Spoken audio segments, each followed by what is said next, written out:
Sí, ahí te escuchamos bien. Perfecto. Bueno, muchas gracias, Daniel, por tu invitación. Muchas gracias a todos los que están asistiendo a este ciclo de talleres. Y ah, disculpa, Daniel, creo que tienes el micrófono encendido. Gracias. Bueno, quisiera comenzar contándoles un poco acerca de por qué me animé a participar en este ciclo de talleres. Eh, Cuando me invitaron no estaba muy seguro de hacerlo porque pensé que se trataba de pronto de una ponencia y pues la verdad, lo que yo vengo a presentarles hoy no es un trabajo completo, no está terminado, sino que es algo que está en curso, pero sin embargo me aclararon que precisamente ese era el objetivo de este tipo de espacios, poder compartirles a ustedes lo que pues cada quien está investigando, obtener una retroalimentación y todo el tema. Entonces, como ya les dijo Daniel, el tema que yo les voy a presentar tiene que ver con la injusticia epistémica y tiene que ver concretamente con el caso de Mapapo, que es la organización de madres de los así llamados falsos positivos de Colombia. Entonces, antes de comenzar, yo preparé un video que quiero compartirles.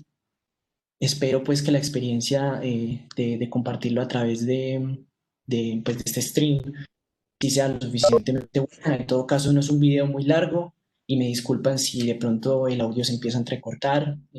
Pues aquí había una opción para poner, digamos, optimizado para video, pero al parecer cuando la puse, pues me quedé sin audio y me quedé sin ese recurso. Entonces, me tocó volverlo a poner en la opción que está optimizada para texto e imágenes, de modo que es probable que se vea un poco entrecortado.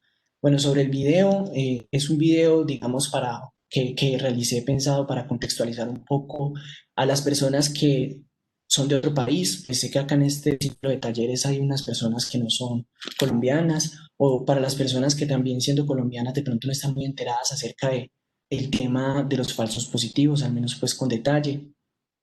Y se trata pues de un video corto, como les dije, introductorio, un video que además es una maqueta, es un spoiler porque todavía no está terminado. Y es un video que espero también complementar a futuro con los resultados de la segunda parte de la exposición, que precisamente es, una vez presentado el video, la que entra como a comentar en detalle todo este asunto de cómo analizar el caso de Mapapo desde la perspectiva de la injusticia epistémica, tanto en modalidad hermenéutica como testimonial. Y bueno, pues ya a eso pasaremos pues en un segundo momento. Entonces voy a apagar mi video mientras comparto el video porque mi conexión pues no es muy buena y listo. Entonces espero pues que lo podamos ver sin problemas. En todo caso, si alguien ve que eso está inviable, por favor, interrumpe y me dice y lo paramos.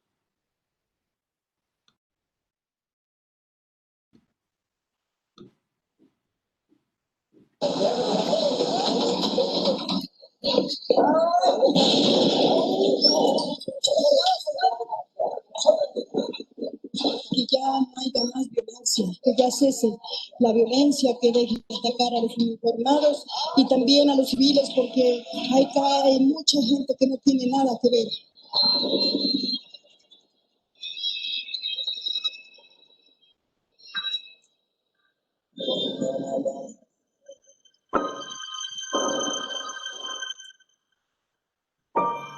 Colombia estaba en guerra durante más de medio siglo. El conflicto armado entre grupos insurgentes y el Estado colombiano ha causado mucho sufrimiento y ha dejado un alto número de víctimas. El Centro Nacional de Memoria Histórica ha documentado la muerte de 261.619 personas en hechos violentos relacionados con el conflicto armado, la mayoría de las cuales eran civiles en condición de indefensión. Estas muertes fueron ocasionadas por todos los grupos armados involucrados en el conflicto, incluyendo los agentes del Estado. El número total de víctimas registradas oficialmente supera los 8 millones y los hechos violentos graves superan la cifra de 10 millones. Sin embargo, aunque existen unidades especializadas, el número de víctimas que han podido resolver su proceso judicialmente es inmensamente inferior, tan solo 390.000, y el número de hechos violentos que han podido ser esclarecidos en sede judicial no llega al 5%. Estas cifras no reflejan el número de personas que lo denunciaron. ¿Podemos hacer algo como sociedad para cambiar este panorama tan oscuro?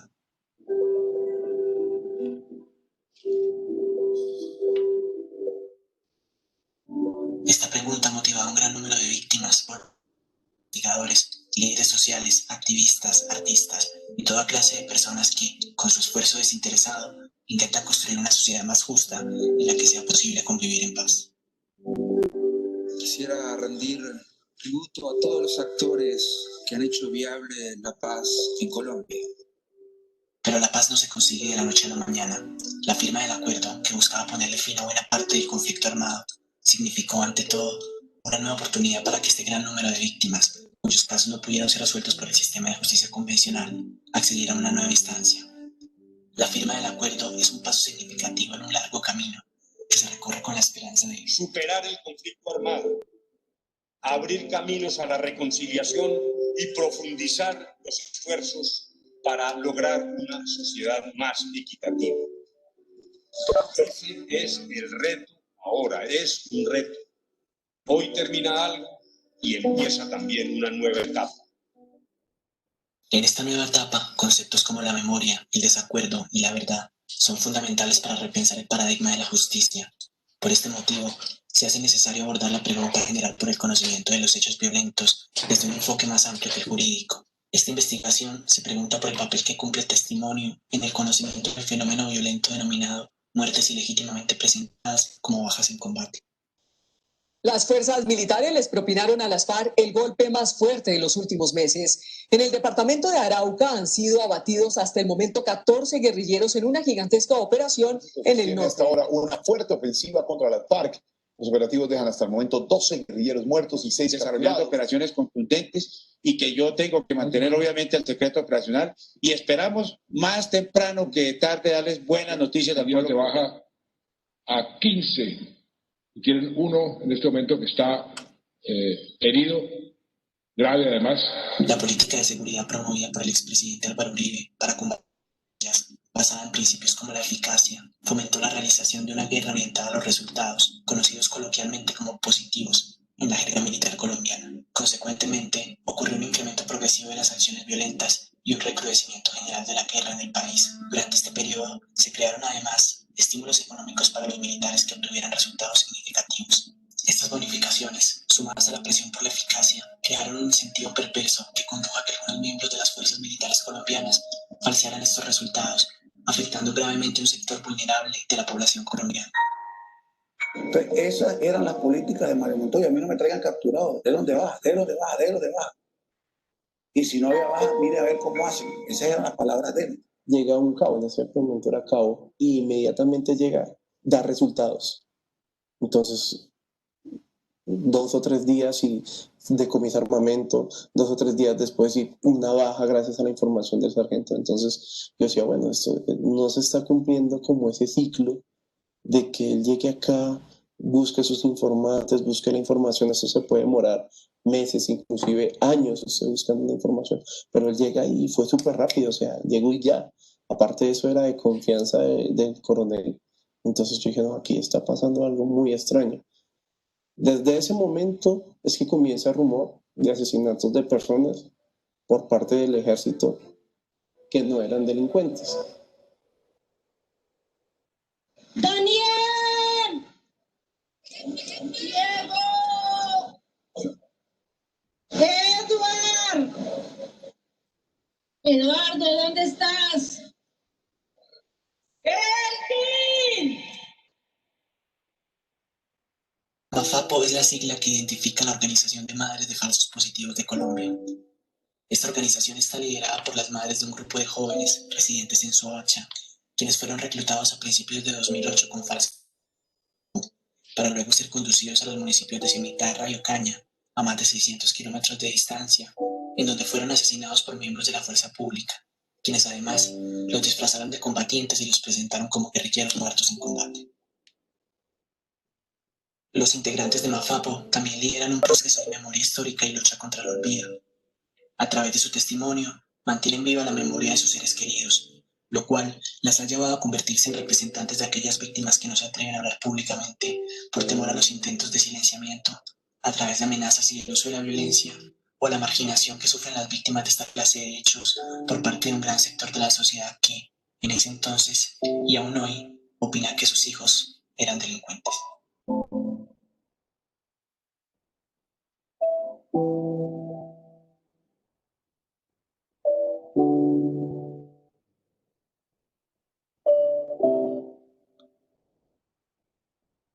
Bueno, espero que hayan podido ver el video sin mayores dificultades. Como les dije, pues se trata de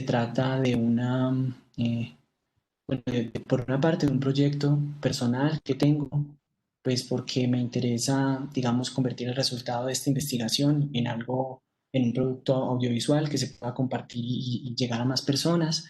Y pues también que pues quería decirles que hacer este tipo de videos es un poco complejo en el sentido en que hablar sobre víctimas y conflictos es bastante difícil sin mencionar el tema del sufrimiento. Y bueno, cuando se hace a través de imágenes es bastante también complejo el tema de elegir cuáles mostrar y cuáles no, pero pues yo espero que no, pues que haya sido algo prudente y pues que no haya resultado de pronto tampoco como amarillista o chocante. La intención, como les digo, era darle a conocer a las personas que no están muy enteradas acerca del fenómeno de los falsos positivos, pues en qué consistió esta práctica y bueno, y pues más o menos quiénes son las personas afectadas y quiénes son las personas de... Ahora, vamos a pasar ya entonces a una segunda parte de la exposición en donde les voy a contar concretamente de qué se trató la investigación, la pequeña investigación que realicé y más o menos a qué resultados llegué y bueno, y qué es lo que yo quisiera pues también que discutiéramos acá, porque en realidad dentro de los resultados de la investigación me surgieron muchas preguntas que me gustaría pues que si tenemos la oportunidad discutiéramos al final. Entonces, pues las madres de Mafapo participaron en una audiencia pública realizada ante la JEP, en donde iban a comentar los testimonios dados por los militares que están siendo investigados en este momento por estos hechos ante la JEP.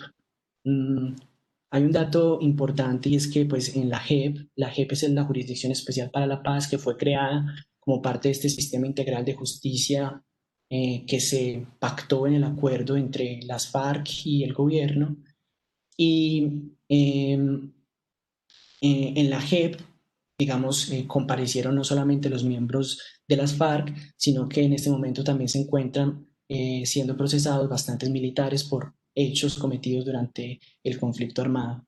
Es un dato importante a tener en cuenta que la mayoría de los militares que están siendo procesados, es decir, más del 90%, están siendo procesados por el fenómeno de los así llamados falsos positivos, pero que en la JEP se conocen oficialmente como muertes ilegítimamente presentadas como bajas en combate.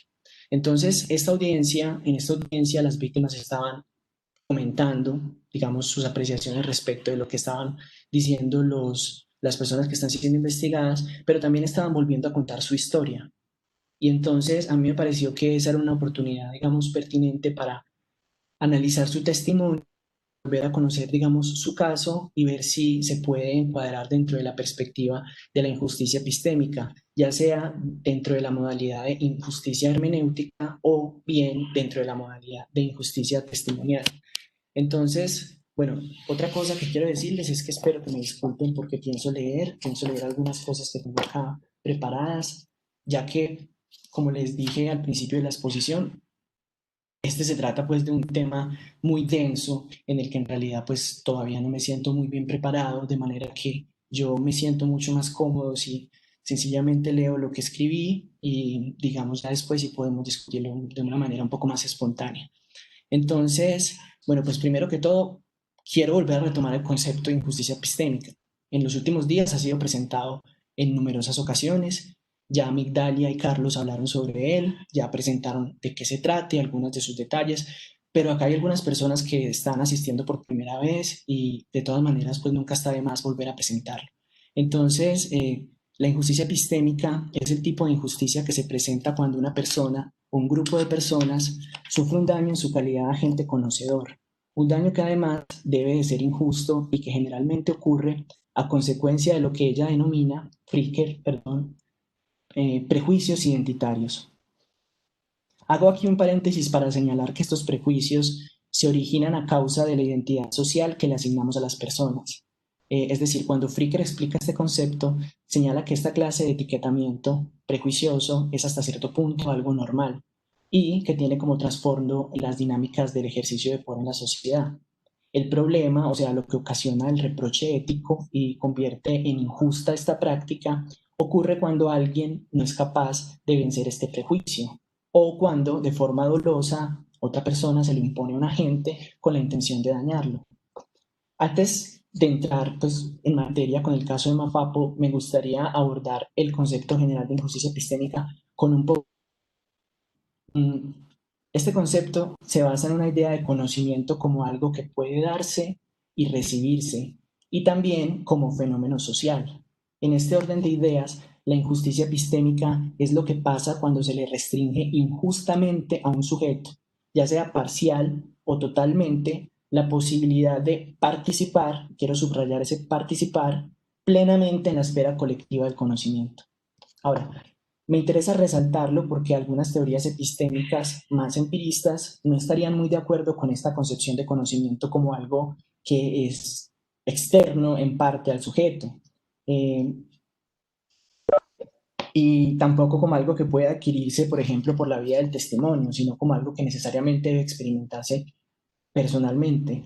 Sin embargo, yo encuentro que esta metáfora de la esfera sirve bastante para enfatizar la dimensión colectiva del conocimiento y resaltar que lo que se restringe cuando hay un caso de injusticia epistémica es la capacidad de participar en este proceso por cualquiera de las vías que hay para hacerlo, bien sea, por ejemplo, a través de la producción de conocimiento o de compartir el conocimiento o de adquirir el conocimiento. Cualquiera de estas formas puede ser, digámoslo así, restringida por la injusticia epistémica, es decir, la posibilidad de participar en cualquiera de estas formas. Me gustaría entonces que tuvieran esto muy presente y por eso lo estoy mencionando en el resto de la exposición, porque el caso de Mafapo plantea varias dudas respecto de este fenómeno en concreto. Otra cosa que me gustaría aprovechar para abordar antes de empezar en sí con el caso en concreto de Mafapo es hablar un poco sobre el tipo de daño que ocasiona la injusticia epistémica. Porque, bueno, ya hemos visto, Carlos y Migdalia lo explicaron, que la injusticia suele casi siempre silenciar al sujeto y marginarlo de la esfera del conocimiento. Pero, pues concretamente, Fricker también señala en qué se traducen este tipo de daños abstractos, por decirlo así. Entonces, ella hace una división entre dos tipos de daño principal y daño secundario, y aclara pues que no está tratando de establecer una jerarquía entre ambos, sino simplemente de hacer una clasificación.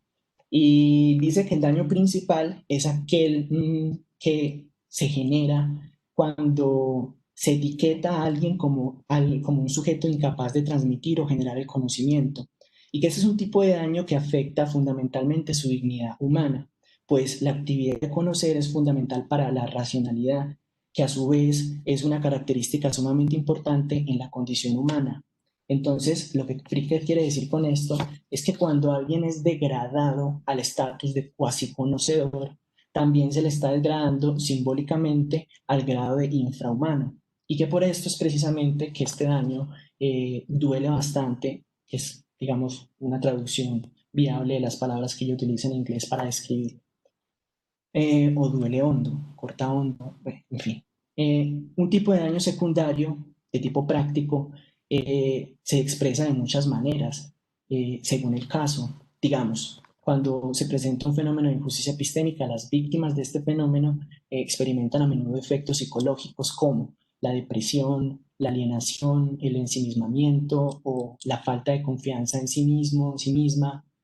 También efectos sociopolíticos muy prácticos como dificultades para conseguir un empleo o para adquirir un crédito o dificultades en el trato con la autoridad, como pues digamos frecuentemente vemos en el caso de las requisas aleatorias que le hacen a algunas personas simplemente por pertenecer a determinados grupos sociales, o como en los casos que ella cuenta en su libro de las que intentan denunciar que han sido víctimas de un delito y se les en la autoridad judicial no les creen, o en la autoridad policial no les creen, porque digamos si son personas pobres o si son personas de raza negra, pues, que están pues como que son delincuentes o que en realidad algo hicieron, algo malo hicieron. Como veremos, este es uno de los temas pues más espinosos con el caso de Mapapo.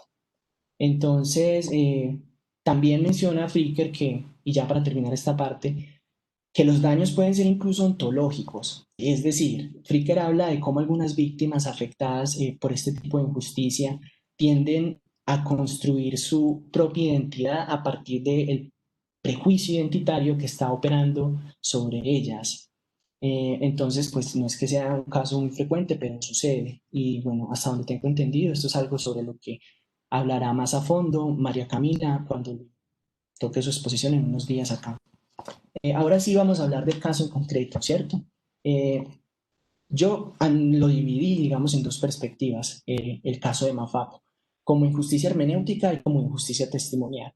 Como injusticia testimonial, en realidad es bastante fácil encontrar ejemplos de cómo se ha presentado este tipo de injusticias. Entonces yo más adelante les voy a compartir algunos testimonios en donde ellos mismos están narrando una situación que fácilmente entra en esta descripción de lo que es una injusticia testimonial. Sin embargo, el caso de la injusticia hermenéutica pues es un poco más complejo.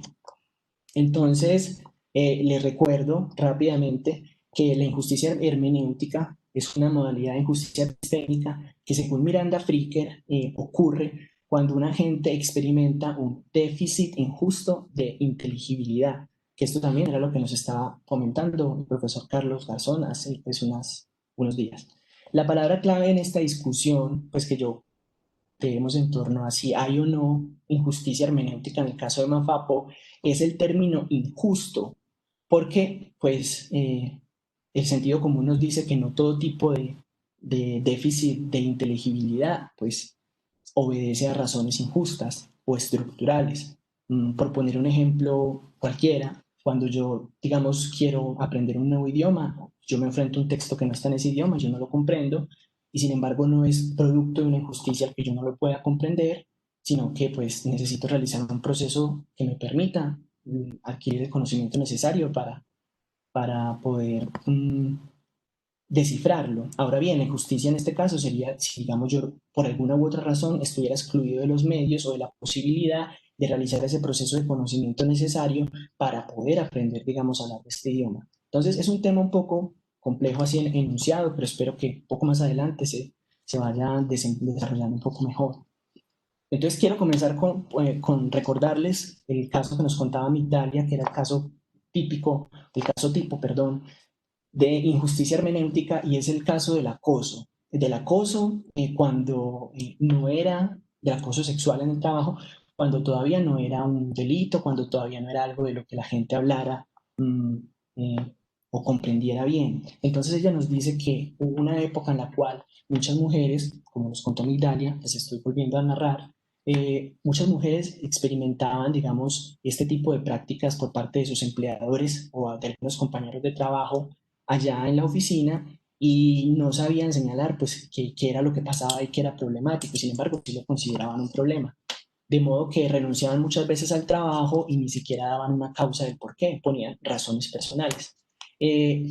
Razones personales no se debía a que prefirieran ocultar lo que les estaba sucediendo necesariamente, sino a que no tenían una manera, digamos, accesible de mencionarlo o de describir el resto de las personas comprendiera qué es lo que estaba pasando.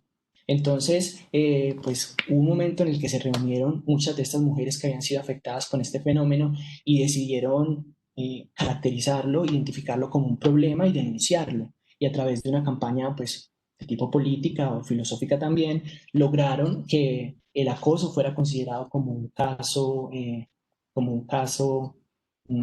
problemático, ¿cierto? Y bueno, lo que me interesa resaltar de este tema del acoso es que para Miranda Fricker es claro que se trata de una injusticia hermenéutica y que es injusta porque se debía al paradigma en el cual vivíamos en esa época. Es decir, a que los hombres, digamos así, trataban en su momento en Estados Unidos a las mujeres de esa forma y las mujeres estaban acostumbradas a ser tratadas así en este juego de roles y de privilegios que favorecían siempre a los hombres sin que eso fuera un problema. Entonces, pues digamos, ella dice que hay claramente un prejuicio identitario al cual es posible imputar el desconocimiento o las dificultades que tenían las mujeres en ese entonces para decir, bueno, esto es una práctica problemática. Y ese es el caso típico, perdón, el caso tipo de injusticia hermenéutica. Y ahora vamos a hablar de Mafapo y pues yo quiero que lo mantengan en mente para ver si se puede relacionar o no. Entonces, una de las primeras dificultades que tuvieron que enfrentar las víctimas de los llamados falsos positivos, ya más adelante les voy a explicar por qué insisto tanto en el llamados con comillas, fue la de intentar comprender lo que había sucedido. Y yo no me refiero con esto a las dificultades propias de establecer los detalles de la muerte de sus seres queridos a través de un proceso judicial, sino a todas las dificultades que tuvieron para conectar el hecho de la desaparición de sus seres queridos con el de la aparición posterior en una fosa común. A día de hoy, para nosotros es relativamente sencillo comprender todo lo que sucedió y cómo se conectan estas cosas, pero esto fue algo que en su momento para ellas no era de ninguna manera claro. Y bueno, no solamente que no fue claro, sino que además había un proceso de ofuscación que no les dejaba comprenderlo. Bueno, sigo. Cuando alguien es víctima de un hecho violento, siempre va a haber un grado de incertidumbre respecto de lo que sucedió, pero al menos por lo general, se comprenden las razones o se comprende el resultado de lo que pasó. Voy a poner un ejemplo. Supongamos que hoy me informan que ha muerto en combate un militar que estaba participando en una operación que implicaba enfrentamientos directos y yo conozco a esta persona y sé que es militar y sé que esta persona estaba participando en una operación que involucraba enfrentamientos directos. Los detalles puntuales de la muerte de esta persona pues casi siempre van a necesitar ser aclarados con posterioridad, por supuesto, pero al menos inicialmente se tiene una preconcepción de las razones de su muerte. Pues, digámoslo así, es uno de los riesgos de su actividad. Esto es precisamente lo que no existe en este caso tristemente novedoso, aunque esto se ha dado en otros países y se venía presentando antes del 2008, hay muchos casos con anterioridad, pero tristemente novedoso, y así lo fue para estas personas, para las víctimas que no estaban preparadas para comprender lo que les había sucedido en ese momento. Y bueno, pues quiero resaltar que son muchas las cosas que ellas debieron procesar, debieron de identificar a través de años y años liderando en ocasiones, digamos, todo el proceso de investigación judicial, enterándose de cómo funciona la justicia, de cómo funciona un peritaje del CTI, de muchas de estas cosas que pues son muy dolorosas y que les permitieron establecer los pormenores de lo que sucedió y aún así sigue siendo en una escala, digamos, macro. Es decir, pudieron entender que hubo un incentivo económico que estaba alentando a estas personas a realizar ese tipo de seleccionamiento, luego reclutamiento, luego desplazamiento de las personas hasta lugares en donde hay mucha actividad, pues en ese entonces había mucha actividad por parte de los grupos armados y luego el homicidio, la manipulación de la escena y la simulación de un combate para hacerlos pasar como muertos, como muertos en uno de estos hechos, pues como bajas en combate y como guerrilleros además. Pero bueno, quiero volver a insistir en que en ese entonces esto no era algo claro para las madres y que de hecho obtuvieron este conocimiento acerca de lo que sucedió después de muchos años de procesos judiciales, porque pues no se trató de algo que descubrieron en un par de meses, ni de una olla, como dicen por ahí, que destapó la prensa en un momentico. Entonces, bueno, quería señalarles una lista de cosas que yo advertí en los testimonios que las madres de Mafapo estaban mencionando en esta audiencia. Más adelantico les voy a mostrar algunos extractos de estos testimonios. Una lista de cosas que identifiqué que en mi opinión señalan pues o contribuyen a perfilar este caso como un posible caso de injusticia hermenéutica. Las madres hablaban siempre, cada que hacían su declaración, de lo buenos que eran sus hijos. Y uno podría decir con cierto cinismo que todo el mundo cree que su hijo es bueno. Pero este hecho de hablar de lo buenos que ellos eran y de insistir en que eran personas de la casa, por decirlo de algún modo, es algo que yo interpreto como una forma de expresar la sorpresa que pues, que tuvieron al enterarse de la supuesta noticia de que sus hijos eran guerrilleros y que habían muerto de repente en un combate con el Estado. Entonces ellos insisten mucho en que sus maridos, hermanos, hijos, pues manejaban taxi, tenían algún tipo de actividad económica, digámoslo así, no encajaban en el perfil de lo que uno más o menos colectivo como un guerrillero, o en otras palabras, y como algunos de ellos expresan, no vivían metidos en el monte, ¿cierto? Entonces, bueno, otro asunto que me pareció doloroso y además, espérate un segundo que me escribió Andrés en el chat. Bueno, Andrés, no tengo presentación. Yo lo que voy a hacer es compartirles unos videos enseguida. Por eso activé mi cámara, pero no tengo una presentación como tal. Lo siento, pues hice el video como para ambientar un poquito, pero no creé una presentación. Entonces, bueno. Juan, perdón, ya que estás hablando, no, entonces te quería decir, entonces mejor deja de presentar y mejor verte a ti por ahora, y cuando vayas a presentar el video lo vuelves a activar. ¿Listo? Para que lo podamos ver grande y claramente. Súper, gracias. Listo. Bueno, continúo. Estas personas además tuvieron que enfrentar todo este proceso en soledad.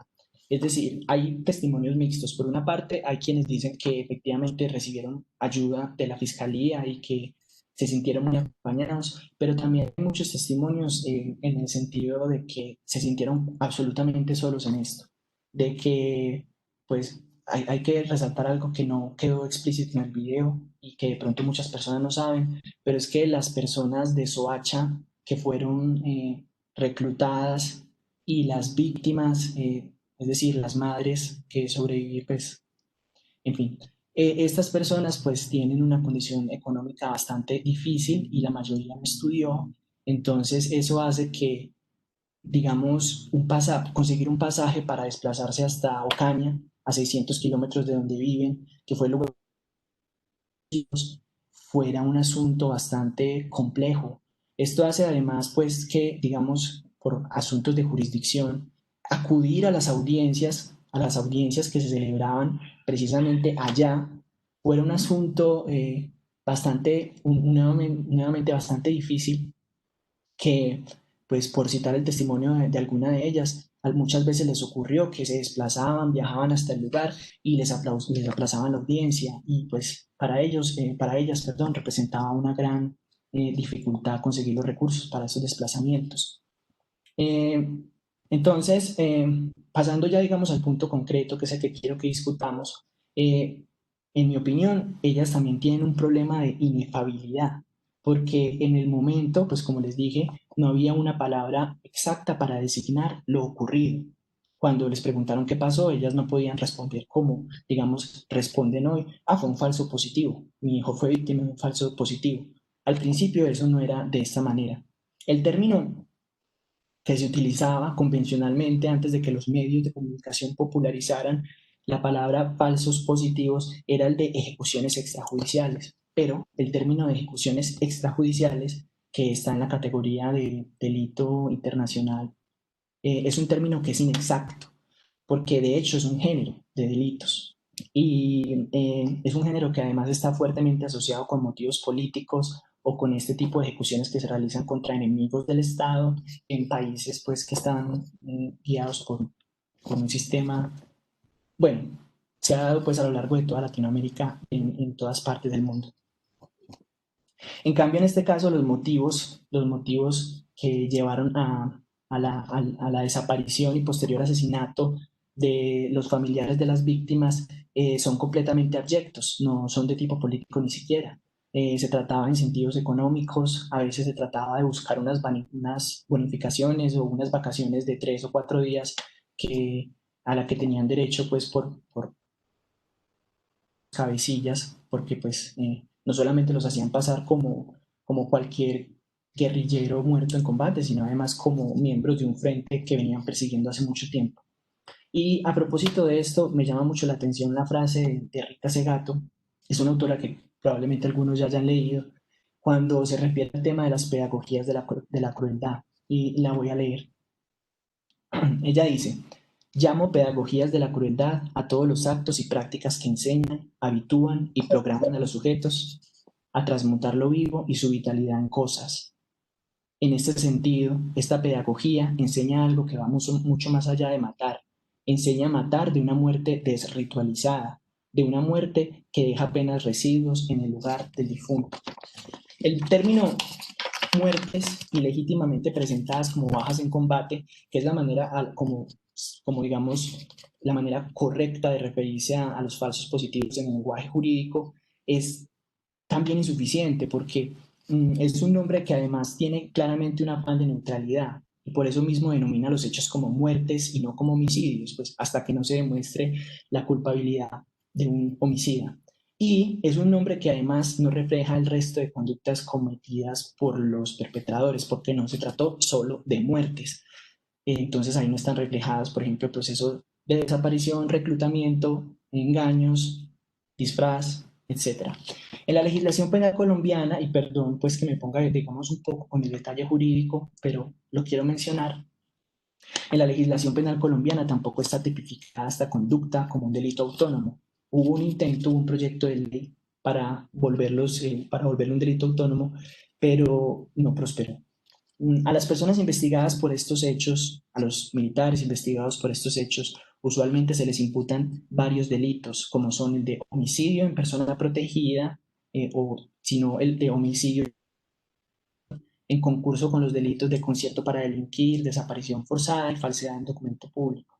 Pero si bien, en cierto modo, esta recolección de conductas da buena cuenta de lo que estaba sucediendo, no es lo suficientemente exacta y no refleja algunos fenómenos bastante particulares, particularmente dolorosos de los falsos positivos, entre comillas nuevamente, como, por ejemplo, ese proceso de disfrazarlos, porque es que no es una mera falsedad en documento público, de disfrazarlos de combatientes, a muchos con las botas al revés, como ya muchas personas saben, o de simular toda una escena, de tratar los cuerpos de esta forma, arrojarlos en fosas comunes, o todo este proceso de planeamiento y seleccionamiento de las personas por sus vulnerabilidades sociales, de las personas pues que iban a ser desaparecidas y asesinadas. Entonces, bueno, el último asunto jurídico que quiero mencionar antes de arrojar una conclusión sobre lo que vengo diciendo es que pues en el derecho internacional humanitario se supone que esto se considera también como un homicidio en persona protegida por el derecho internacional humanitario, pero jurídicamente esto no es viable, de manera que una vez más no hay un término adecuado para designar lo que les pasó, un término con el que se recoja fácilmente, así como la palabra acoso sexual ahora nos hace pensar en una conducta concreta. No hay un término con el que se pueda recoger adecuadamente esto. Y de hecho, cuando algunos fiscales imputan el delito acusan pues con el delito de homicidio en persona protegida, se encuentran con que al final, digamos, el juez o la Corte Suprema de Justicia, como ocurrió en este caso que les voy a leer, que es muy breve, les desestima el caso porque dice que no se trataba de un conflicto. Les leo un fragmento de una sentencia de la Corte Suprema de Justicia al respecto. Se trató de un caso en donde unos militares colombianos a un grupo de civiles que detuvieron en un retén y los hicieron pasar como paramilitares muertos en combate.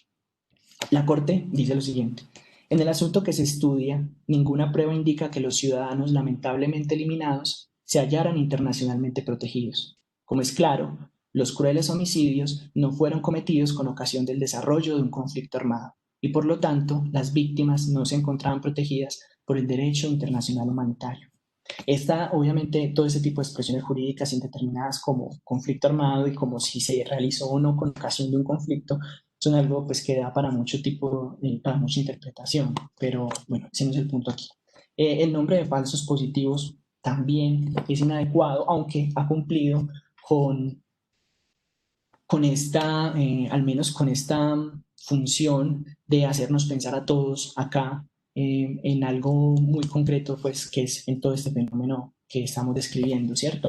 Pero muchas organizaciones de derechos humanos, muchas víctimas, incluso muchas víctimas pertenecientes a Mafapo, no están de acuerdo con esta denominación, les parece que es ofensiva y que además es, como impuesta. Entonces ese es otro tema a tener en cuenta. Entonces, con esto último que acabé de mencionar acerca de la falta de un nombre, yo no quiero decir que esta sea la causa de que haya una hermenéutica acá, ni que la asignación de un nombre, digamos, concreto sea una suerte de solución integral como uno puede pensar que fue la designación de acoso sexual en el caso que propuso Fricker. Lo que yo intento decir es que cuando uno no puede comprender inteligiblemente lo que vive, casi siempre viene apareado o casi siempre se da este fenómeno de tampoco poder expresarlo en palabras, ¿cierto? Y que el fenómeno de no poder expresarlo en palabras sí es un indicio a veces muy importante de que en una situación determinada puede haber una injusticia epistémica. Pero la pregunta sigue siendo si es injusto o no. Entonces ese es el asunto que yo quisiera que discutiéramos posteriormente, si es posible, y es si consideran ustedes que se trata de una injusticia hermenéutica. Para mí sí lo es. Y para mí sí lo es, pero tendría que, para considerarlo así o para sustentarlo, determinar precisamente cuál es el tipo de prejuicio identitario que está operando allí sobre las víctimas, que no las está dejando, digámoslo así, acceder al conocimiento de lo que ocurrió con los hechos, con sus familiares. Para mí, este prejuicio existe y está fundado en la figura de autoridad del ejército, porque el ejército es una institución que en ese entonces tenía un grado de legitimidad muy alto y que además, como lo vimos en el video que les presenté al principio, estaba en los más queridos intereses de los gobernantes y de las figuras de autoridad política. Entonces la protegían a capa y espada, por decirlo de alguna manera coloquial. Y yo creo que esto contribuyó precisamente a dificultar todo el proceso de efectivamente comprensión de lo que estaba sucediendo. Para mí sí es un poco análogo a lo que estaba sucediendo en el caso del acoso sexual, pero yo sé que esto es discutible, yo sé que es posible plantear que no, y si es posible plantear que no, entonces yo sí quisiera saber si se trata ¿cómo decirlo?, de un hecho simplemente desafortunado, o cómo lo calificáramos, si no pudiéramos decir que se trata de una injusticia hermenéutica. O decir, pues, que a pesar de que sean acciones violentas, pues, no. O sería un caso de violencia epistémica, y ahí hay una diferencia entre injusticia epistémica y violencia epistémica, como lo estaban preguntando en la sesión anterior. Pues a mí se me ocurre, pues, que también puede ser una vía de resolución. Ahora sí, antes de presentar el testimonial, y ya son las 4, entonces voy a hacerlo rápido, les voy a mostrar algunos videos, son muy cortos, sobre esto que les venía diciendo, con los testimonios de las víctimas. Así que voy a parar el video un segundo. Y de la mayoría se dejan a los jóvenes como que pertenecían a bandolas, que eran secuestradores, que eran violadores, que tenían antecedentes penales, que eran vuelteros. Esas eran unas de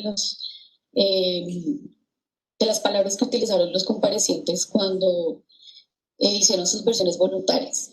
Daniel Andrés Pescolaya era un joven de 27 años, nació el 3 de septiembre de 1980 en la ciudad de Bogotá. Andrés creció en una familia muy humilde, era el segundo hijo de una familia humilde y trabajadora. No tenía dinero, pero pues eso no lo hacía una persona peligrosa, no tenía una carrera universitaria, pero eso no lo hacía una persona que le hiciera daño a la comunidad. Lo conocí cuando tenía 16 años, lo conocí en el colegio, fuimos amigos y luego, después de algunos años, nos convertimos en los padres de mis dos hijos, Alison Dayana Pesca Ruiz y Dina Santiago Pesca.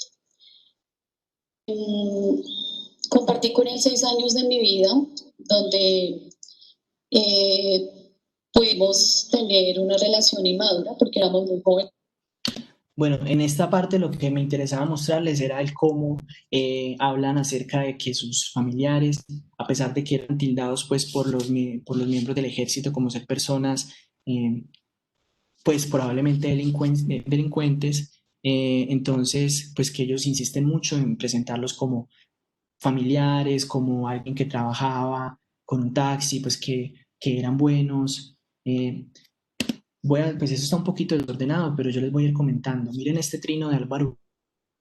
Él tuvo que retractarse por esto porque lo demandaron, lo denunciaron, perdón, en donde dice que en una reunión con las madres de Soacha, varias de ellas le expresaron que sus hijos estaban infortunadamente involucrados en actividades ilegales, lo cual no excusa los asesinatos, pero es una hipótesis que no fue examinada por la justicia. Álvaro Uribe, por ejemplo, fue una de estas figuras que estuvo liderando una campaña de, se podría decir, silenciamiento contra las madres a través de actos que buscaban, digamos, minar su credibilidad, como por ejemplo.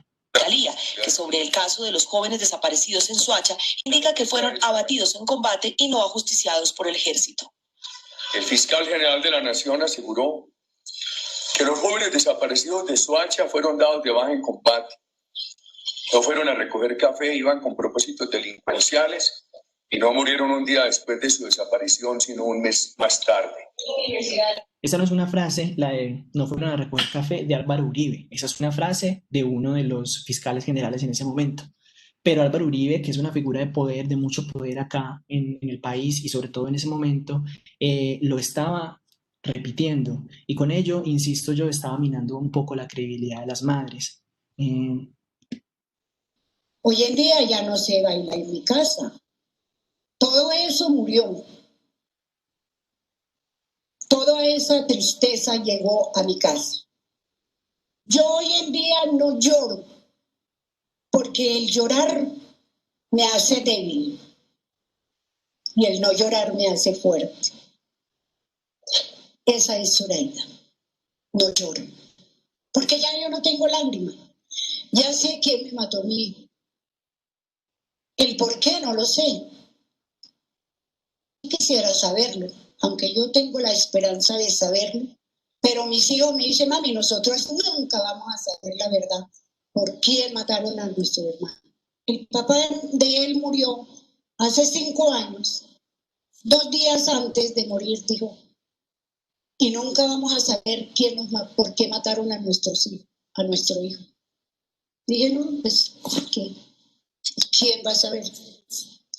Yo me encapsulé en mi casa como 4 o 5 años. Esta última parte, pues, lo presenté para mostrarles también cómo incluso a día de hoy es un asunto en donde, a pesar de que sigan comprendiendo el modus operandi, por lo menos ya esté delimitado, siempre sigue haciendo falta, o a ella les está haciendo falta algo para poder comprender bien qué fue lo que sucedió, y eso no es común a todos los delitos, es lo que quiero decir. Pero bueno, quizás no sea suficiente para catalogar el caso como injusticia epistémica. Para pasar rápidamente al testimonial, porque en verdad ya se me acabó el tiempo, les quería mostrar este fragmento y ya lo comento. ¿Qué puedo decir? La verdad es que estoy un poco así. Me disculpan. Mi hermano era, pues, él era el más consentido de mi mamá. Era un muchacho que era muy meloso con mi mamá. Cuando se desapareció mi hermano, mi mamá empezó a buscarlo. Lo buscó a la fiscalía de Soacha. Allá le dijeron que tranquila, señora, que su hijo debe estar con la novia o debe estar en una fiesta. Dice mi mamá, pero es que ya lleva 3 días buscándolo. Vuelve a más días, a los 8 días, y todavía le dice no, que toca esperar más tiempo, entonces hacer papeleo.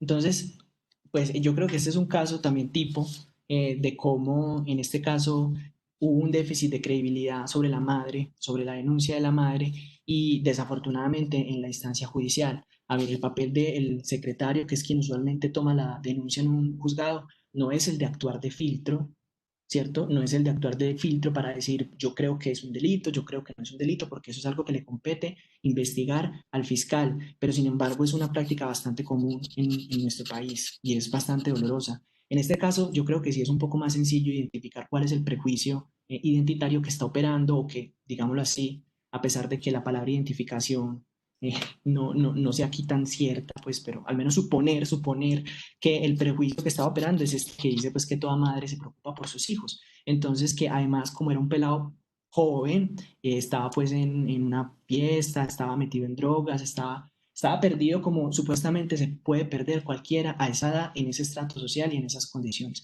Entonces, bueno, yo creo que desde el punto de vista testimonial es mucho más fácil sostener que existe o que el caso de eh, las madres de Mafapo puede ser presentado como una injusticia epistémica.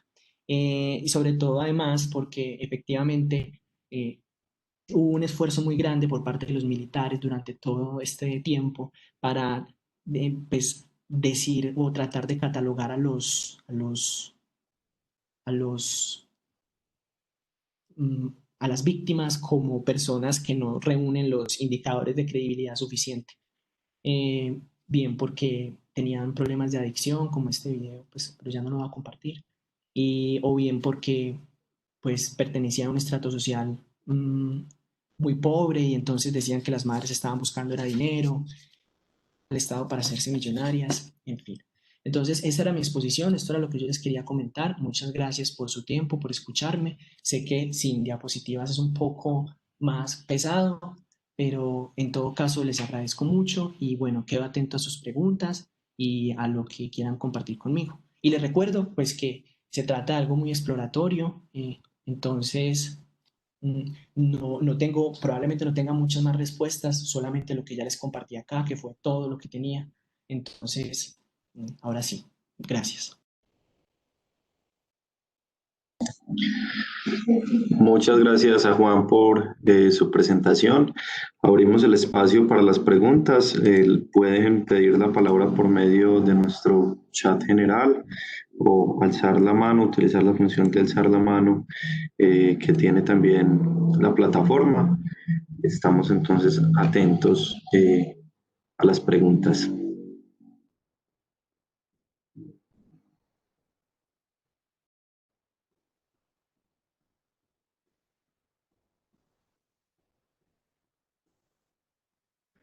Ok, tiene la palabra entonces Yulder. Adelante, Yulder. ¿Aló, me escuchan? Sí, señor. Ok, muchas gracias.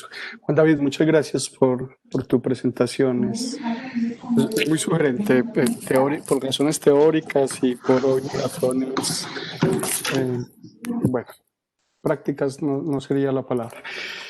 Tengo varias inquietudes, no son preguntas realmente, son como inquietudes y quiero presentártelas a ver si te parece oportuno hacer algún comentario sobre ellas. Yo no conozco esta literatura, apenas pues, me estoy familiarizando, gracias a ustedes, les agradezco, con esta literatura sobre injusticia epistémica y testimonial.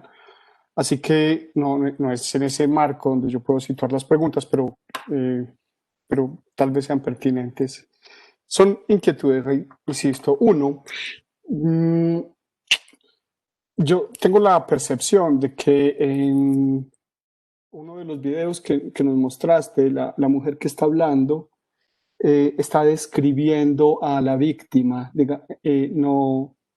no a ella misma, digamos. Si ella fuera el testigo ahí, pues la persona que está describiendo, cuyo carácter se está construyendo discursivamente ahí, no es el del hablante o el del testigo, sino el de la víctima. Y retóricamente es importante distinguir entre la construcción del etos, del hablante, sobre todo cuando es testigo, pero en este caso yo tengo la impresión de que no se trata de el etos de ella como hablante, como testigo, sino del etos de la víctima.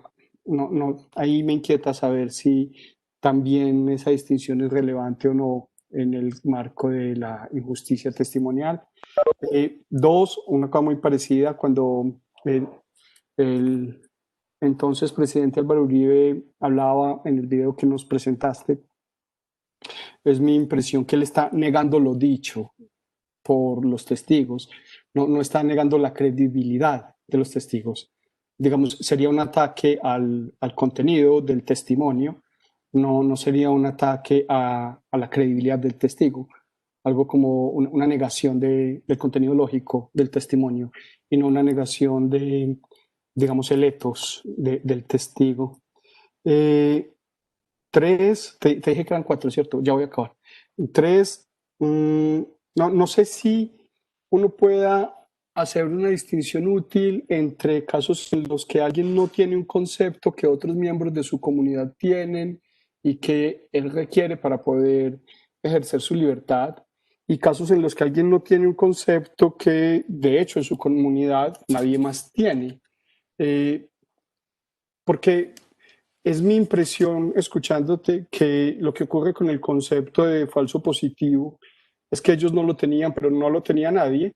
Era un concepto que había que construir y no lo tenía nadie porque, bueno, o algo como esto no había pasado o no lo sabíamos, así que comprensiblemente pues no teníamos el concepto. Y no me refiero solo al nombre, al término, sino que si miras tu presentación, cuando lo presentas, haces alusión a los motivos de la persona que realiza la acción, motivos económicos, vacaciones, a los procedimientos que siguen para la selección de las víctimas, para el encubrimiento del acto.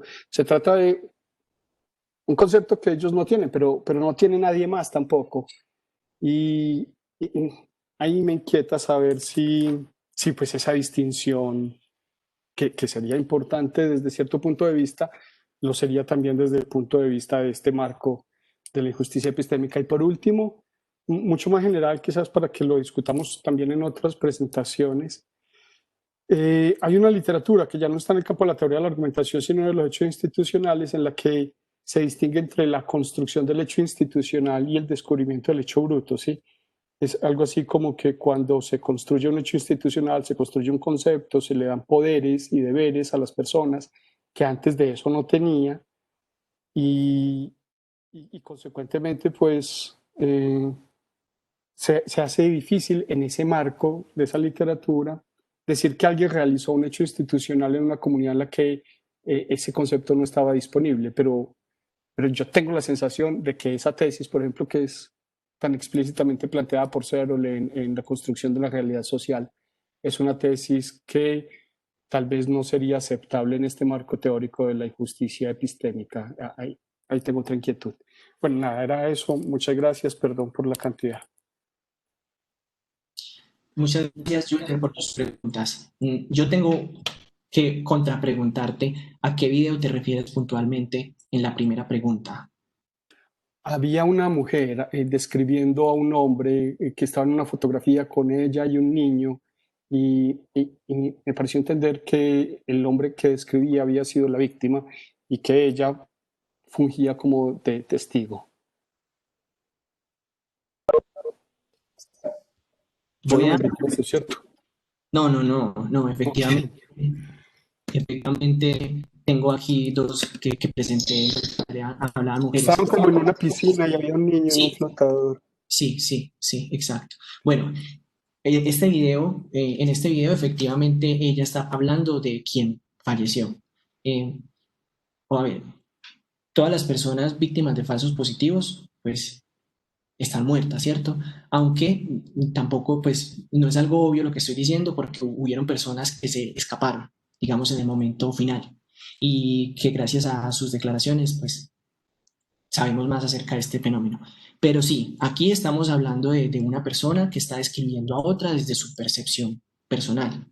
Ella está hablando incluso de la relación que tenía con él, incluso en muchas ocasiones reconoce que no era perfecta, que él tampoco era una persona perfecta, que habían problemas, pero yo lo quise presentar simplemente como expresión de una de las razones que comenté un poco con anterioridad, y era de que para mí el hecho de que las víctimas de este conflicto, de este tipo de hechos, estén diciendo o estén aseverando eso, estén haciendo tanto hincapié en que ellas tenían una imagen de su familiar como alguien que no era, o una imagen que no se correspondía con la de un guerrillero, que es como lo hicieron pasar, era una expresión más allá pues que de una verdad, Por eso dije que cínicamente uno podría decir, pero es que ahí es, que es simplemente la opinión de alguien, ¿no? Puede que el man sí fuera muy malo, pero lo que quiero decir es que más allá de si es verdadero o falso, uno puede hacer una lectura de que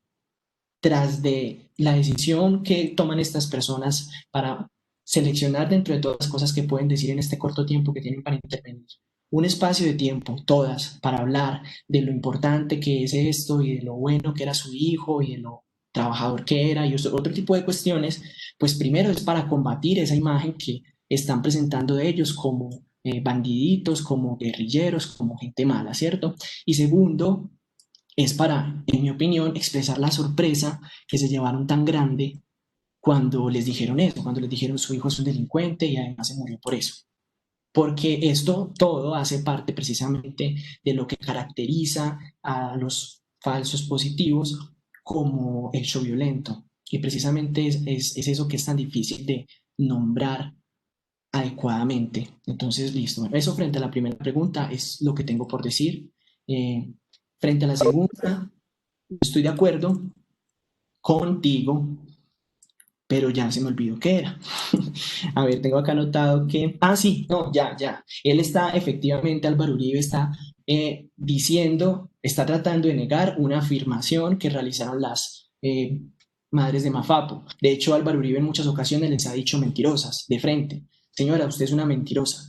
Entonces, él está negando simplemente el, digámoslo así, carácter de verdad de la afirmación. Pero, pues, la razón por la que lo es porque Uribe es una persona con un altísimo grado de poder, de modo que su negación, ¿cierto?, tiene efecto sobre la credibilidad.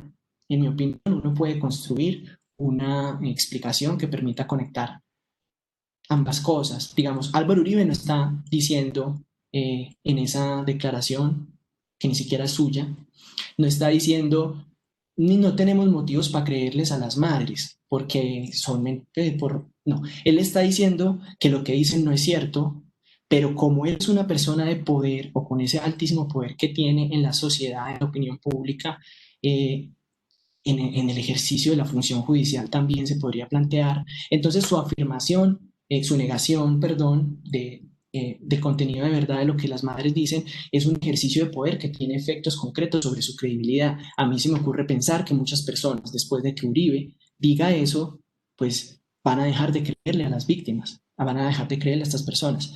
Tanto así que se tuvo que retractar. Y se tuvo que retractar y en su retractación precisamente lo que dijo es que no tenía motivos, que no tenía motivos para negar que las afirmaciones eran de que habían sido asesinados por el ejército eran verdaderas. Y de hecho se comprobó que así eran, porque ya hay muchas condenas de militares por estos casos. En la tercera, sí, pues sí, se trata de algo que había pasado antes, los falsos positivos o este tipo de ejecuciones extrajudiciales o como lo queramos llamar. Yo ya les presenté muchas de las formas de hacerlo y era algo además pues que existe literatura que se ha dedicado a tratar de perfilar mejor el concepto y existe literatura que se ha dedicado a decir no es necesario, pues, pero literatura jurídica, estoy hablando pues de literatura acerca de la imputación penal. En mi opinión es un concepto que efectivamente está conformado por muchos pequeños detalles, el hecho del disfraz, como el hecho de la selección de acuerdo a ciertos criterios de las personas que van a ser víctimas, como el hecho de la simulación y muchas cosas que, como les estaba diciendo, es muy difícil recoger en una sola idea, aunque falsos positivos, insisto, sí tiene el efecto de hacernos pensar en todo eso que ocurrió. Pero no recuerdo bien si tu pregunta era pues, como por la relevancia de hacer esta precisión. O sea, yo creo que lograr, por eso yo lo quería discutir acá con todos ustedes, porque yo también estoy muy confundido. No sé si lograr conceptualizar algo sea una solución a una injusticia hermenéutica, perdón, o sea irrelevante, o sea, o como yo lo dije en la exposición, el que no haya forma de acuñar un concepto sobre algo sea un indicio grave, bueno, de que hay una injusticia epistémica. Y yo también tengo esas dudas, la verdad, no estoy en capacidad de responder bien. Y la última Julder, yo anoté aquí las palabras que dijiste y yo las voy a buscar, pero yo no sé nada sobre construcción de hecho institucional, la verdad. No, yo pienso que todo puede ser relevante precisamente para aclarar este tipo de preguntas. Me parece súper interesante buscar otro tipo de conceptos para tratar de cotejarlos, porque pues en lo que yo he podido leer de la teoría propia como tal, de Fricker, digamos, de esta línea de asuntos, no están resueltas esta clase de preguntas que aquí estamos formulando y se trata pues precisamente de eso, ¿no? De tratar de buscar la manera de hacerlo, si es que existe un vacío o no, de pues tratar de llenarlo. Bueno, ya. Gracias, Julder, por tu pregunta. Y si alguien más quiere comentar, estoy atento.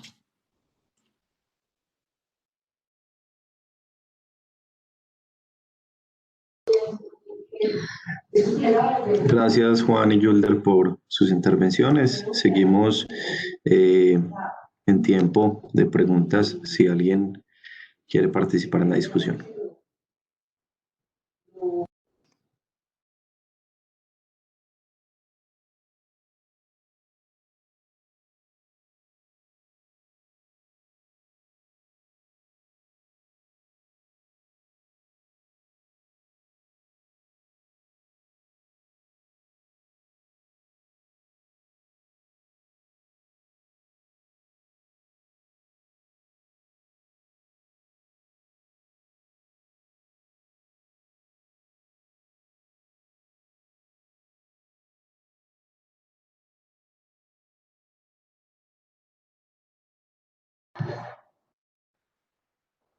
Como parece que no hay nadie interesado, yo quisiera preguntar. Bueno, ahí hay una pregunta en el chat también. Gustavo dice que si podrías compartir el material y sobre el tema en este caso.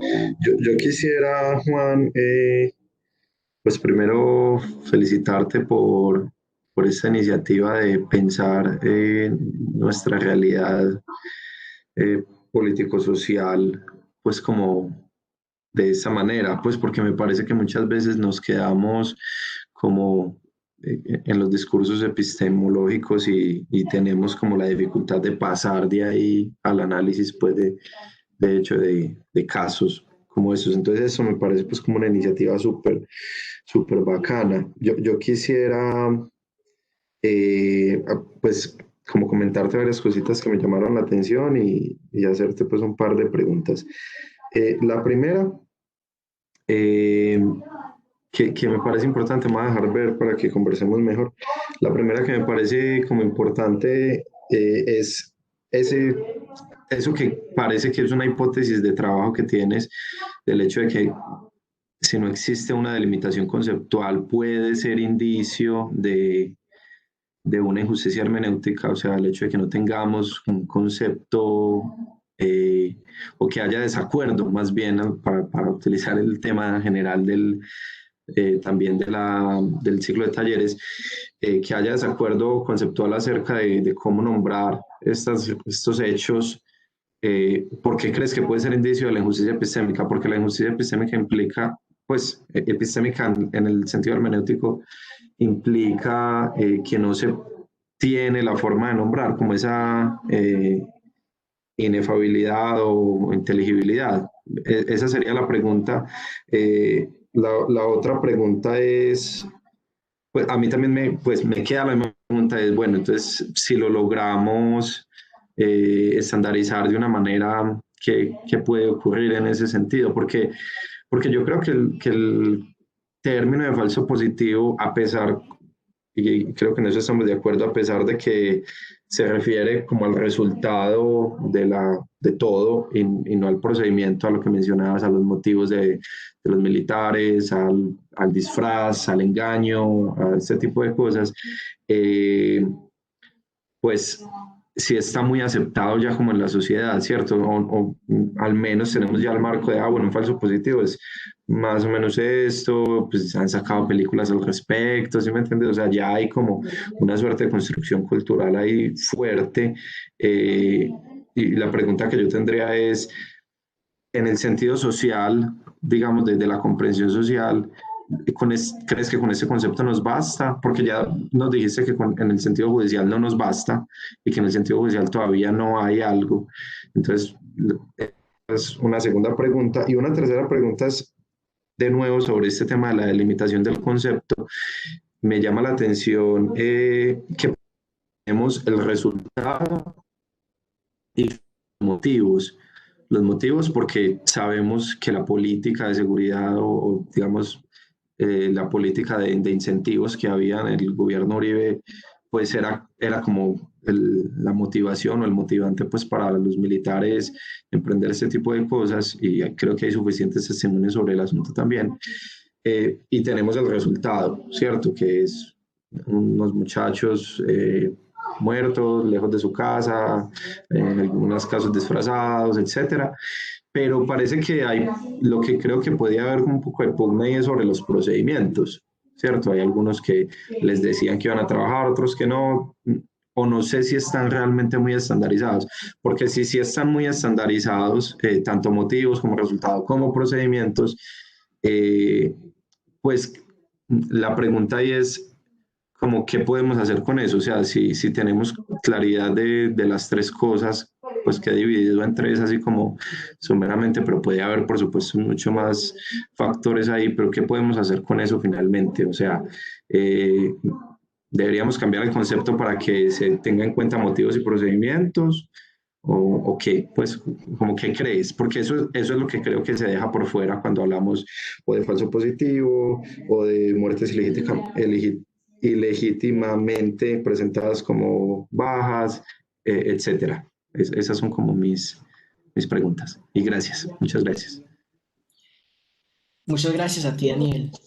Yo estoy de acuerdo con lo que dices y me ayuda bastante a pensar este asunto, porque el tema no es tanto si hay desacuerdo frente a que exista o no exista un concepto, o al menos ese tema que se está o se puede ver bien en el plano jurídico, allí sí hay desacuerdo. Algunas personas dicen, mira, ¿para qué nos vamos a poner a buscar más si al fin y al cabo se trata de penas, si al fin y al cabo se trata de sanciones y, digámoslo así, desde un punto de vista práctico, nos basta con meterle todas las conductas que les estamos poniendo porque al fin y al cabo el resultado va a ser lo mismo que lo demás? Entonces, desde el punto de vista de un tipo de justicia que solamente piensa, digamos, en la persecución de la persona y en el castigo que se le va a imponer, desde ese punto de vista hay desacuerdo, incluso uno podría decir que no hay desacuerdo, hay unanimidad casi en cuanto a que no hace falta pues crear un nuevo tipo penal, de que eso sería inflacionismo, de que eso es completamente innecesario. De todas maneras, yo presenté el extracto de esa jurisprudencia, que aunque reconozco que es como del 90 y algo, es decir, la jurisprudencia ha cambiado, la jurisprudencia cambia, pero pues sí sirve un poco para ver cómo en tecnicismos jurídicos se pierden a veces las cosas cuando no hay un tipo penal específico. Pero por ahí no es en donde está, digamos, mi interés situado en este momento. Mi interés, como bien dices, se da por otra vía, y digamos que es por la vía filosófica, ¿no? Y es porque efectivamente entre los términos que están sobre la mesa, en mi opinión y por las razones que les presenté, no hay ninguno que recoja suficientemente todos los detalles que estábamos comentando y que efectivamente hacen parte de ese fenómeno puntual. Falsos positivos es uno que los recoge. Es que a mí no me deja de parecer curioso que efectivamente se propuso como una especie de término nuevo y que pues esto es una de las cosas que los medios de comunicación consiguen hacer con bastante facilidad, y es popularizar una palabra para que se convierta en una idea, o bueno, para que llegue a tener ese estatus de, pues mejor dicho, yo creo que se entiende, perdón, lo que estoy diciendo. El hecho es que pues es un poco controvertido porque aquí hay muchas más cosas en juego. Si nos damos cuenta de lo que les estaba presentando, hay algo que siempre les falta a las madres de falsos positivos y a quienes han sido víctimas de ellos. Hay algo que siempre les hace falta saber cuando, aún a pesar de que, digamos, ya haya gente condenada, porque digamos que la mera condena no es lo que estaban buscando. Hay algo que les hace falta saber a pesar de que ya sepan cómo son los modus operandi, ya sepan cuándo lo reclutaron, quién, cómo. Y como decía una de las víctimas que les compartí, pues es el por qué. Y por el por qué y esto ya es una opinión muy personal, se están haciendo una pregunta que es muy universal, ¿no? Y es como el porqué de ese tipo de violencia absurda en donde uno no entiende cómo se llega a un extremo de matar a una persona de forma tan abyecta simplemente por sacar 3 días de vacaciones. Y entonces todo esto es lo que les duele. Esa pregunta por el por qué es más bien una pregunta como por el dolor. Entonces, bueno, a mí me parece que eso se conecta con este término de los falsos positivos, eh, porque me parece que efectivamente sí está un poco mal asignado, como tú decías, se refiere casi que al carácter militar o a la mirada militar del asunto, pero no habla acerca de lo que les está pasando a las víctimas. Me parece recordar que esto también se discutió en el caso del acoso sexual, porque cuando estaban tratando de definir el término para denominarlo, que al final fue acoso sexual, se pusieron otras propuestas que a pesar de que como violencia sexual, creo que era una de las propuestas que se discutieron, otro tipo de términos que no tengo acá a la mano, pero que eran inexactos. Y ese afán por buscar algo con el que, digámoslo así, sobre todo las víctimas se encuentren satisfechas, creo que es importante para lograr reflejar pues, aquello que se les escapa, lo que están buscando, lo que les duele. Y ahora, finalmente, la última pregunta que me realizaste, no, también me realizaste una pregunta acerca de los criterios de inteligibilidad e inefabilidad. No, sí, efectivamente, la injusticia hermenéutica definida de manera concreta, y esta es una definición que estoy tomando de la exposición que hizo Carlos Garzón, es un déficit injusto de inteligibilidad. Pero una vez más, aquí el problema viene en la palabra injusto, no en la palabra inteligible. Inteligible creo que es claro que lo fue. Creo que en cuanto a las razones es en donde tiene que estar centrado el debate para saber si sí lo es o no. Y la inefabilidad y la ininteligibilidad, en fin, están muy de la mano. Sí, yo creo que obviamente son dos conceptos que vienen bastante ligados. Y justo hoy estaba reflexionando lo difícil que es a veces pensar en una idea para la cual no tengamos una palabra, o por lo menos a mí se me hace difícil. Tenemos palabras para todos o encontramos la manera de referirnos a las cosas. Y bueno, y ese es un fenómeno que además está enmarcado en los hechos violentos. Y como hecho violento, digamos que duele más el no poder comunicarlo, duele más el no poder compartir la experiencia con la sociedad. Y bueno, la hipótesis que tú dices, pues a mí me surgió más como una pregunta, más que una hipótesis, porque pues mi interés general, esta investigación fue como una especie de acercamiento exploratorio, tiene que ver con analizar el tema de cómo conocemos los hechos violentos, y una de las maneras como conocemos los hechos violentos es a través del testimonio, o sea, la ocurrencia del hecho violento, y sin duda todo este tipo de cuestiones son las que se plantean, y todo eso es muy interesante, y siempre van a haber preguntas como, bueno, pero pues respecto de lo está narrando, digamos, tiene motivos para mentir, está siendo sincera o no, y una vez más, me interesaría analizar este debate, pero por fuera de la esfera judicial. En la esfera judicial hay unos procedimientos establecidos de manera muy concreta, aunque como no lo alcancé a mencionar en el video, pero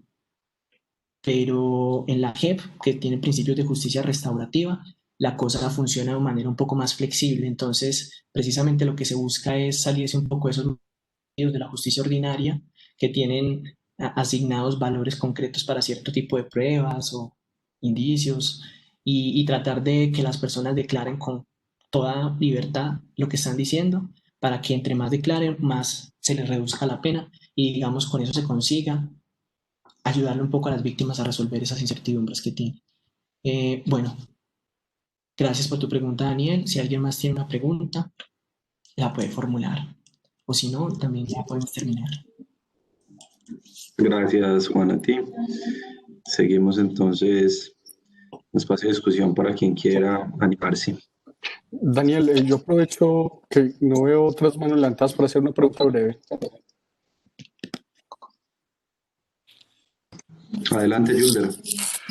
Juan David, Si me puedes aclarar un poquito el uso de la palabra injusticia aquí. ¿Es injusto en el sentido de, es injusto que él no sepa algo porque los otros miembros de su comunidad sí lo saben? ¿O es injusto en el sentido de, es injusto que él no sepa algo que él necesitaría saber para vivir mejor, para desplegar sus facultades? Digamos, ¿en cuál de esos dos sentidos, o tal vez es un tercero en el que estás pensando?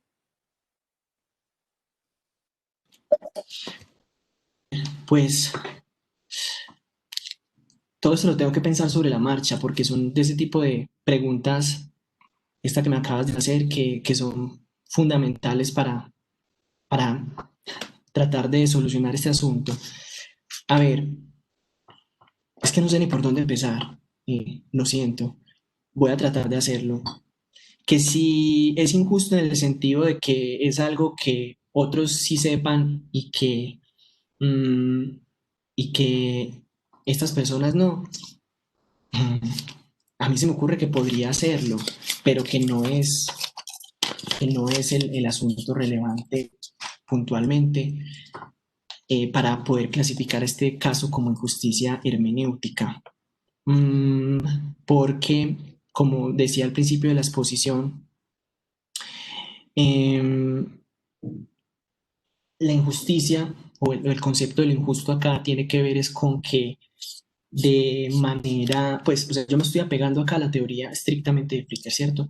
A que por razones prejuiciosas o con base en un prejuicio identitario social, a una persona se le impida acceder al conocimiento. Las razones que esa persona puede tener para acceder al conocimiento, a la esfera del conocimiento como la estaba formulando, pues pueden ser cualquiera, ¿cierto? Ahí no se detiene en la teoría.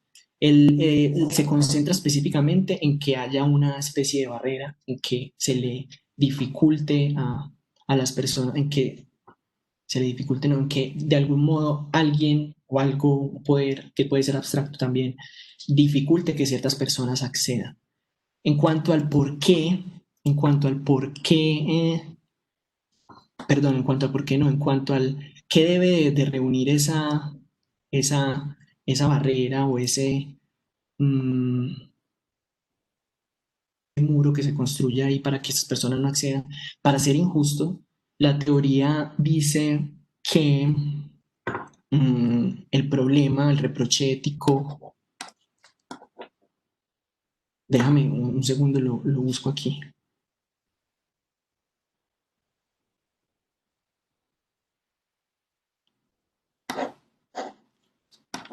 ¿Sabes? No, Julder, yo creo que lo voy a tener muy en cuenta porque precisamente es algo que no tengo muy claro concretamente cuál es la razón por la cual, o si hay o no una razón por la cual específicamente se pueda decir esto es injusto y esto no, y filtrarlo de una manera tan concreta. De hecho, en la teoría de Flicker, pues quienes la han leído saben que está presentada de un modo muy casuístico. Está presentado de un modo muy casuístico y quizá también evitando hacer unas alusiones muy concretas a determinados casos, porque finalmente acá se trata de un reproche ético, y si el reproche es ético, pues según el tipo de enfoque con el que se le mire, podría decirse que algo es injusto o no. Entonces, me parece, pues, muchas gracias, Julder, por tu pregunta. Lamento no poder contestarte, pero voy a enfocarme bastante en este tema para tratar de resolver estas dudas que tengo. Muchas gracias.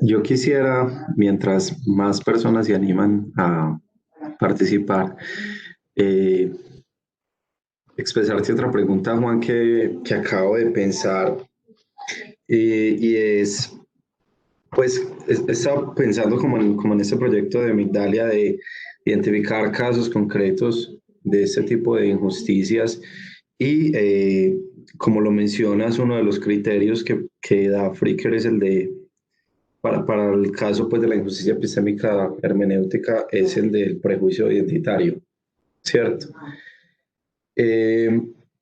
Yo no sé si te entendí bien o no escuché del todo bien, eso puede ser más una aclaración que una pregunta. Si crees que se puede determinar estos casos por el prejuicio identitario de parte del ejército, ¿sí?, que cometió estos actos al escoger, digamos, a este tipo de población para, pues, para cometer esos actos, ¿cierto? Esa sería como una pregunta. Además de eso, me parece que, pues, que hay que hablar entonces, pues como que el prejuicio identitario, si podemos decir que hay uno solo en relación a la población, pues va para las dos víctimas, ¿cierto? Va para los hijos y va para las madres, o va para los hijos y los familiares, ¿cierto? Los asesinados y los familiares. Creo que no es un prejuicio identitario pues que afecta solo a quienes asesinaron, pero sí puede que sea ese el prejuicio identitario que hace que haya injusticia hermenéutica, injusticia epistémica hermenéutica, porque dado que son de ciertas características, entonces por eso no solo podemos, voy a utilizar una expresión fea como matarlos fácilmente y esconder este asunto fácilmente, sino que también podemos ocultarle fácilmente a sus seres queridos pues como todo el hecho en general, ¿cierto? No sé si de pronto, pues esa sería como una aclaración, pero lo otro también sería, yo no he podido entender por qué te parece problemático el caso. O sea, ¿por qué este caso te parece difícil? No he podido entender. Y si más bien lo que debemos mirar es el marco, ¿sí? O sea, si lo que debemos mirar es si Fricker está dando los criterios suficientes de identificación, o si este caso puede más bien probar que hacen falta criterios. No sé si te has preguntado de pronto eso. Eso era lo que quería decir. Gracias. Bueno, gracias, Daniel. Pues frente a lo último que dices, pues es lo que yo he pensado, que hacen falta criterios. Es decir, como tú lo estás diciendo, que el problema está en un vacío del marco y no en una, digamos, aplicación incorrecta de los mismos, o tampoco en una aplicación correcta que lleve a concluir tajantemente que no se trata de una injusticia epistémica. Yo opino que hacen falta criterios, pero lo que pasa es que yo no me atrevo a hacer ese tipo de afirmaciones tan categóricas porque el tema de la injusticia epistémica es algo que no manejo con total seguridad. Yo lo advertí muchas veces al principio de esta exposición y soy muy sincero respecto de eso, porque el libro de Fricker, para empezar, es un libro bastante difícil. Es un libro lleno de ejemplos de casuística y es un libro en donde ella está tratando de combinar al mismo tiempo conceptos como la epistemología, en donde uno está acostumbrado a tener criterios bastante rígidos respecto de qué es y qué no es alguna cosa, con asuntos como la ética. Y cuando uno problematiza algo desde la ética, a menudo nos pasaba, porque estuvimos estudiando este libro el semestre pasado, que no estábamos de acuerdo con Fricker en algunos asuntos, considerábamos que lo que ella decía que era injusto no nos parecía injusto, o que lo que ella consideraba como mala suerte epistémica, para decir que, bueno, este es un caso que no, en donde no hay injusticia epistémica, pues para nosotros no era simplemente mera mala suerte, o había discusión al interior del grupo. Entonces, a mí me parece eso bastante difícil porque bueno, precisamente si el problema viene de ahí, no puedo yo decir que haya algo mal formulado en el marco o un vacío en el marco hermenéutico construido por Fricker para analizar este asunto de la injusticia epistémica, sino que sencillamente siempre va a haber ese margen de casi que personal de maniobra para definir si un caso es injusto o no. Ahora ya sí es muy específica en señalar el tema, como tú dices, del prejuicio identitario, pero es que no es tan sencillo como identificar bueno, hay prejuicios identitarios, entonces juliemos esto como un caso de injusticia epistémica. Y eso es precisamente lo que me causa un poco de confusión respecto a este caso de Mafapo. Yo con toda seguridad puedo decir que desde el punto de vista testimonial se trata de una injusticia epistémica en los términos que Fricker anunció, por las razones que les compartí. ¿Cuáles razones? Pues de que sobre la persona que está dando el testimonio, ¿cierto?, operan una serie de prejuicios identitarios, como que la persona es pobre y entonces por eso tiene razones para mentir en su denuncia, para que reclamar un incentivo económico, o como que la persona es una madre y toda madre pues ama a su hijo, entonces lo que está diciendo en el sentido de que su hijo no era ningún delincuente es lo que cualquier otra madre diría. Y otros más, ¿cierto?, que se pueden ver en casos concretos. Pero en el caso de la injusticia hermenéutica, pues sí, tú mencionas que hubo un proceso de seleccionamiento realizado además con base en prejuicios identitarios, por supuesto. O sea, puesto en palabras coloquiales, los militares buscaron a gente pobre, a gente que tuviera problemas de adicción, a gente que viviera en barrios en donde hay muchos problemas de violencia, y me atrevería hasta a sugerir que probablemente buscaron que tuvieran algún tipo de historial delincuencial y los persiguieron. Sin duda ese fue el motivo de su selección. Pero una cosa es la comisión del hecho violento como tal, que fue motivada no, pues fue realizada con base en un prejuicio identitario.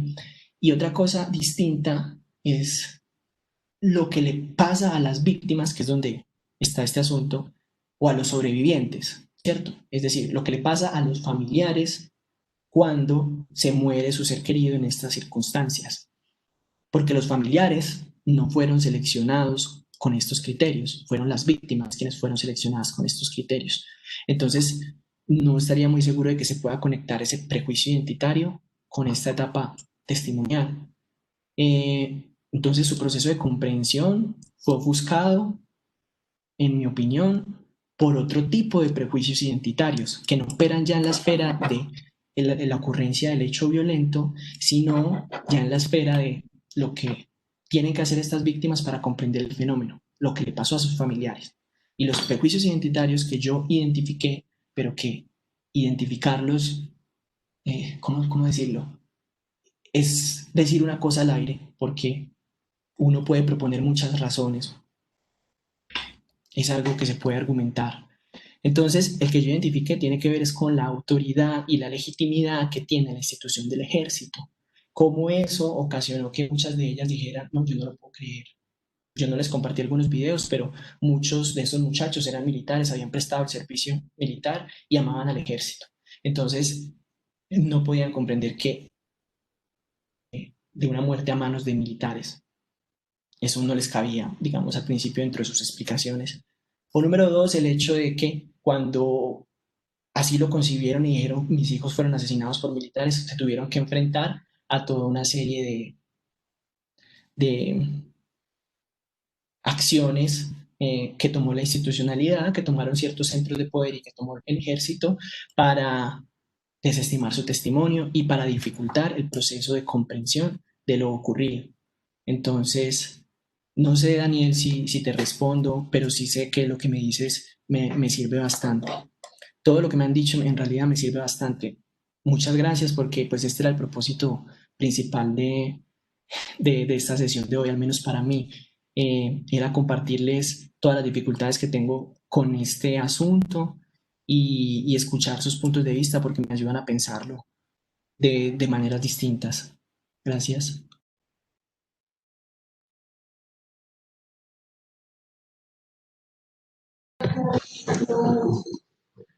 Gracias a vos, Juan. Tenemos espacio para una pregunta más, si alguno se quiere animar.